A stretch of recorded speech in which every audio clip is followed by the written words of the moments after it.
You have to decide where to go, who to talk to, what to say, and whose house to ransack after you kill the owner and use a tool to rip their face off and create a mask for an undead creature. But before getting into any of the real action, you'll have choices of a different sort to make, mainly what class to play. Much like its predecessor, Original Sin 2 lets you choose a pre-made character or completely customize one. It's important to realize that, no matter what decisions you make on the outset of your journey, you'll be able to reshape your character over the course of the game. You'll also at one point have the opportunity to rebuild your character from scratch if you regret your decisions. But that doesn't mean the choices you make at the start don't matter. Original Sin 2 can be a very difficult game from the get-go, and you'll want to make sure you have a capable character to play with. Choosing one of the default options and then modding it in the opening hours is a safer path than building one completely from scratch. So in this video, we're going to examine each of the default classes and potential skills you may want to substitute. Battle Mages are a solid blend of close-range melee combat and elemental damage. As to be expected from a class that isn't devoted to any one function, it doesn't excel in either category, but Battle Mages are all about versatility. By default, Battle Mages lack any ranged moves that keep them out of danger. Battering Rams puts you right in the middle of the action, and both Blind Radiance and Shocking Touch require you to be close to your targets. You can swap out Shocking Touch in favor of Electric Discharge or Bouncing Shield if you're desperate to be able to deal damage at a distance, but Battle Mages are best suited for being right in the thick of things. Cleric focuses on healing magic and close-range combat, and it uses the Restoration ability for a traditional healing spell. It relies on the Necromancer skills to deal damage and provide further healing, both for the Cleric and their allies. The Cleric is all about healing, so you'd be best off leaving the default skills as is. Conjurers rely on summoning to deal the bulk of their damage. While this does leave them with few options in terms of direct offense, the ability to provide additional targets to distract your enemies can be invaluable. Conjurers are best off sticking with the default set of skills. There is only one other choice, Farsight Infusion, which provides magic armor and a ranged attack for your summoned incarnate. But early on, this is not worth the trade-off of losing your ability to deal damage with Dimensional Bolt, or the presence and damage of your totem, of which you can have more than one out at a time. Wizard is a traditional magic user with a focus on damage dealing. By default, you'll have Pyrokinetic and Geomancer skills, which combined well together. Use Fossil Strike to create an oil surface, and then light it ablaze with Ignition. As an alternative, you can swap out Fossil Strike in favor of Contamination, which creates a poison surface that can still be combined with Ignition. Like the Wizard, the Enchanter is a straight magic user, but rather than focusing on pure damage dealing, they channel spells that affect enemies and the battlefield around them. Despite sounding relatively innocuous, Rain is one of the most useful spells in the game, as it can put out fires, which happens way more often than it should in battle. It also pairs well with the Enchanter's other spells, as making an opponent wet leaves them more susceptible to being shocked with a spell like Electric Discharge. Wet surfaces or enemies can also be frozen with Hail Strike. It's a very self-sustaining class and pairs with other classes well. Considering how important elemental effects are, the Enchanter is easily one of the best classes.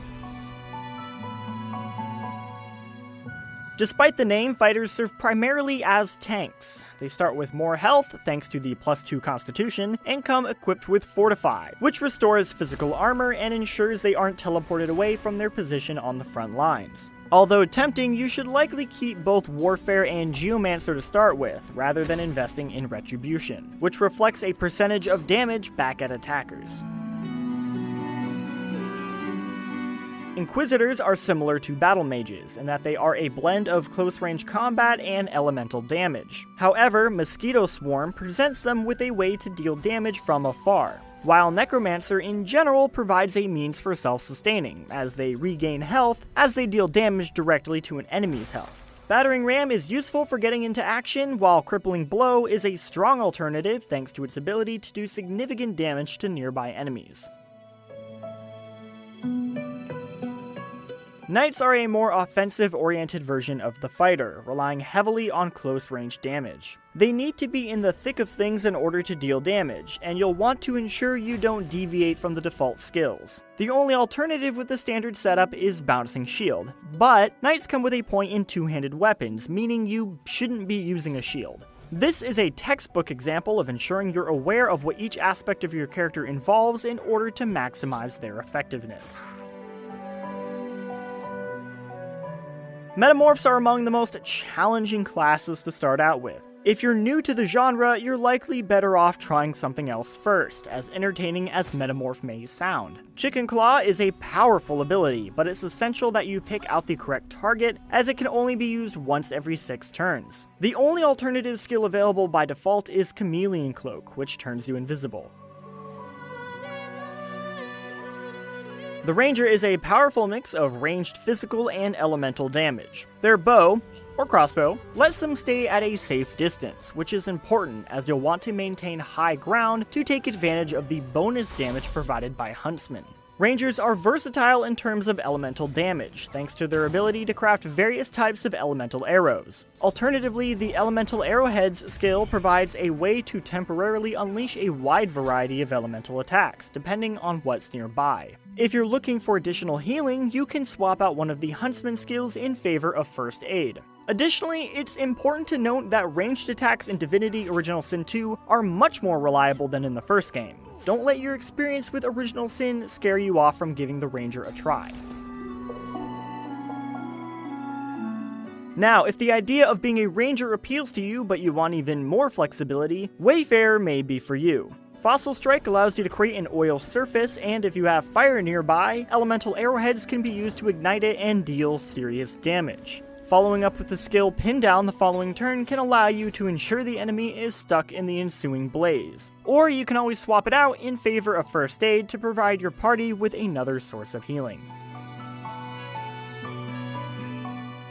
Rogues rely on stealth and mobility to get behind their opponents and backstab them to deal maximum damage. They're reliant on others to heal them and thus vulnerable if caught out of position. Rogues can be a challenge to play effectively, but if you decide to try it, be sure to leave the default skills alone. Chloroform, which puts the enemy to sleep, is tantalizing, but the 3 pre-selected options ensure you can maximize your damage and have the flexibility to get away.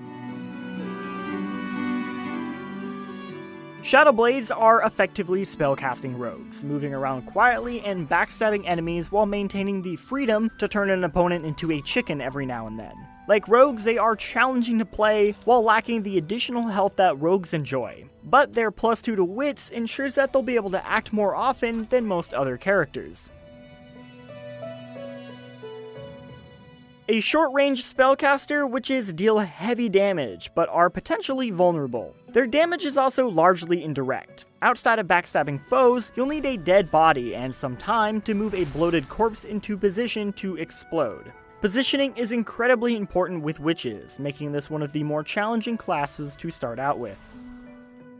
Remember to think about these skills when picking party members as well, although you won't be able to substitute skills for them, being stuck with the defaults. It's also important to remember that these classes are simply the starting base, and over time your character will grow and shift into their own unique snowflake that sucks up blood and grows wings. Now that you've crafted the perfect skeleton boy and are ready to play, why not check out our tips on things you need to do in the game's opening area, Fort Joy.